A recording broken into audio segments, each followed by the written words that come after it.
السلام عليكم ورحمة الله وبركاته، حياكم الله أهلي الكرام. بداية خلونا نكسب الصلاة على رسول الله.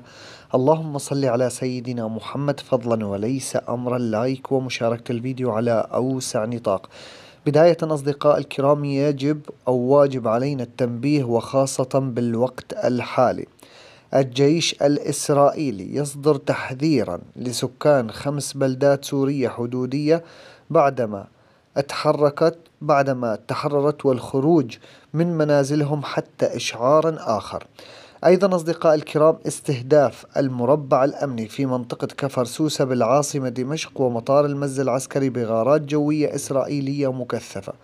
طبعا أيضا أصدقاء الكرام، تجمع أحرار حوران الطيران الإسرائيلي يشن غارات جوية على مواقع عسكرية في السويداء. عاجل جنود من وحدة شيلداغ القوات الخاصة التابعة للسلاح الجوي الإسرائيلي احتلوا جبل الشيخ أثناء تقدمهم في هضبة الجولان. القائد بإدارة العمليات العسكرية أحمد الشرع: النصر الذي تحقق هو نصر لكل السوريين. أيضا أصدقاء الكرام، هلأ رح نترك لكم الكلمة وأيضا أصدقاء الكرام مشان أنتوا تتابعوها، رح أترك لكم إياها بنهاية الفيديو إن شاء الله. وأيضا صلاة المغرب في المسجد الأموي، وأيضا مثل مظاهرة أيضا أمامكم أصدقاء الكرام، أسماء الأخرس إلى مزابل التاريخ. طبعا مثل ما عم نشوف أصدقاء الكرام، هي هويته. وأيضا أصدقاء الكرام، أيضا راح أنشر بعض الفيديوهات من دخوله لقصر ماهر الأسد، وأيضا ماذا وجد داخل قصر ماهر الأسد. سوف نوافيكم بكل هذه التطورات إن شاء الله بأسرع وقت ممكن. والسلام عليكم ورحمة الله وبركاته.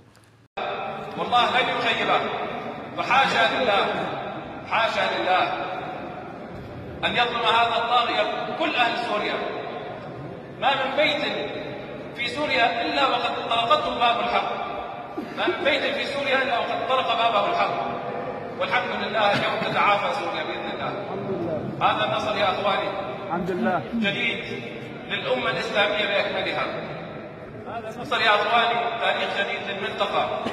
كم تلافينا من مخاطر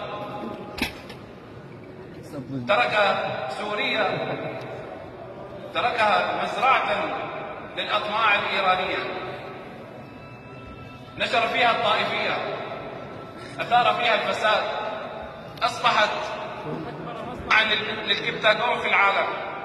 واليوم تتطهر سوريا بفضل الله عز وجل، بفضل الله عز وجل، ثم بفضل المجاهدين الأبطال. هذا النصر يا أخواني بفضل الله عز وجل، ثم بدماء الشهداء وبالأرامل وباليتامى. هذا النصر يا اخواني بعذابات الناس الذين قبعوا في السجون. وبفضل الله عز وجل قام المجاهدون بتحريرهم بكسر القيد رغما عن انف الطاغيه. الله اكبر، الله اكبر. انصح الامم باجمعها ان ضاع لها حق ان تبقى تطالب به حتى تناله باذن الله، ولن يخيبها الله. لبيك لبيك لبيك يا الله، لبيك لبيك لبيك يا الله، لبيك لبيك لبيك يا الله، لبيك لبيك لبيك يا الله. تسمعون الخطبة المصرية؟ نحن يا اخواني خرجت من اكثر من 20 عام من هذه الارض، وقلبي يتوق لهذه اللحظة. اريد ان اجلس مع الله عز وجل لحظات بهدوء بصمت، نصلي نشكر الله عز وجل. هذا أوجب الواجبات علينا يا أخواني. أرجو أن تسمحوا لنا بهذه المسألة. اجلسوا بعيدا يا أخواني، ارتقبوا، اذكروا الله عز وجل الآن قبل صلاة المغرب، لعل الله عز وجل أن يرحمنا.